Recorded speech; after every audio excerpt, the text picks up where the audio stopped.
ভাবিছিলোঁ অসমত কেতিয়াও কৰোণা ভাইৰাছৰ ৰোগী নোলাব, আশা কৰিছিলোঁ সেইটো, কিন্তু সেইটো হৈ নুঠিল। এতিয়া অসমতো ওলাল পজিটিভ কৰোণা ভাইৰাছৰ এজন লোক, 52 বছৰীয়া কৰিমগঞ্জৰ শিলচৰৰ এজন লোক।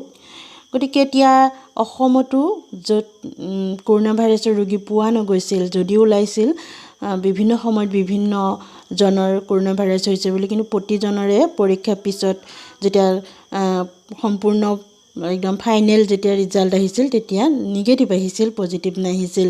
এইবাৰ কিন্তু সেইটো নহ'ল, একদমেই পজিটিভ কেছ এটা ওলাল কৰিমগঞ্জত।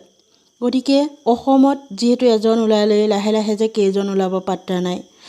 আজি অকণমান আশাৰ এটা বতৰা শুনিবলৈ পাইছিলোঁ যে আমাৰ যিটো লকডাউন, সেই লকডাউনটো অকণমান হ'লেও হয়তো শিথিল কৰিব, কাৰণ আজিলৈকে যিহেতু অসমত কোনো পজিটিভ কেছ ওলোৱা নাছিল। কিন্তু ভগৱানৰ কি ইচ্ছা, আজিয়ে ওলাল সেই দুখবৰটো। আৰু এতিয়া লকডাউনৰ যি প্ৰক্ৰিয়া সেইটো আমি এনেদৰেই ৰাখিব লাগিব, নহ'লে এইজন ব্যক্তিয়ে কোন কোন মানুহৰ সংস্পৰ্শলৈ আহিছিল সেইকেইজন মানুহ চিনাক্ত কৰি উলিওৱাটো প্ৰয়োজন আছে। আৰু তেতিয়াহে যিকেইজন মানুহ সংক্ৰমিত হৈছে বুলি জনা গৈছে, যিহেতু আজিহে গম পোৱা গৈছে আজিলৈকে যিকেইজন মানুহ তেওঁলোকৰ সংস্পৰ্শলৈ আহিছিল সেইকেইজন মানুহৰ ৰিজাল্ট ওলাবলৈ আকৌ 14 দিন বাকী। গতিকে সেই যে এতিয়া লকডাউনৰ যিটো সমস্যা, 14 দিনলৈকে কিছুমানৰ সোনকালে ওলাব, কিছুমানৰ দেৰিলৈকে ওলাব। গতিকে লকডাউনৰ যিটো স্থিতি সেইটো আমি এনেকৈ যদি ৰাখোঁ, তেতিয়াহে সেই যিকেইজন মানুহৰ সেই মানুহজন যিজন কৰোণা পজিটিভ ওলাইছে সেইজন মানুহ সংস্পৰ্শত আছিল, সেইকেইজনক ধৰা পেলাব পাৰিব। আৰু যিটো অঞ্চল হৈছে সেইটো অঞ্চলটো পূৰা কাঢ়া নিৰ্দেশ হৈ যাব এতিয়া লকডাউনৰ কাৰণে।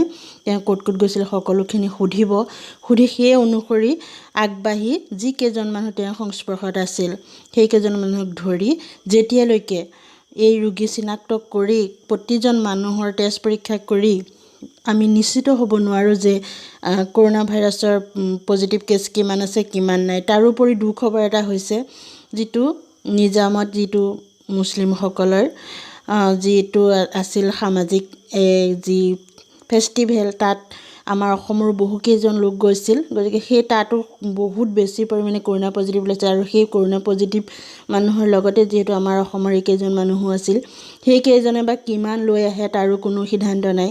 গতিকে লকডাউনৰ পৰিস্থিতিটো আমাৰ অসমত শিথিল হ'ব বুলি যি আশা কৰিছিলোঁ, আজি যি ভাবিছিলোঁ সেইটো আৰু নহয়।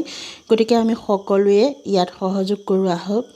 যিহেতু পজিটিভ কেছ ওলালেই যাতে আৰু বহুত বেছি পজিটিভ কেছ নোলায়, যাতে আমাৰ অসমখনত বেৰি নধৰে এই ৰোগটোৱে, তাৰ প্ৰতি সতৰ্ক হৈ সকলো ভিতৰতে থাকি নিজৰ লগতে আমাৰ যি অসম দেশৰ মানুহখিনিৰ যি স্বাস্থ্য তাৰ প্ৰতি ধ্যান দি আমি নিজেই নিজকে লকডাউন কৰি ৰাখোঁ আহক।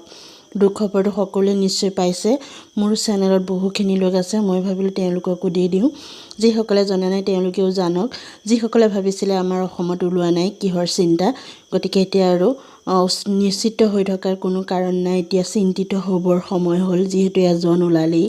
গতিকে সকলোৱে যোনে যিমান যাক পাৰে জনাওক, শ্বেয়াৰ কৰক ভিডিঅ'টি, যাতে সকলোৱে গম পায়, সকলোৱে যি ভয় এটা আঁতৰাই আছিল যে কৰোণা পজিটিভ আমাৰ অসমত নোলায়। গতিকে এতিয়া ওলালে অলপ সাৱধানে থকাটো ভাল। ভিডিঅ'টি ভাল লাগিলে লাইক কৰিব, শ্বেয়াৰ কিন্তু কৰিবই।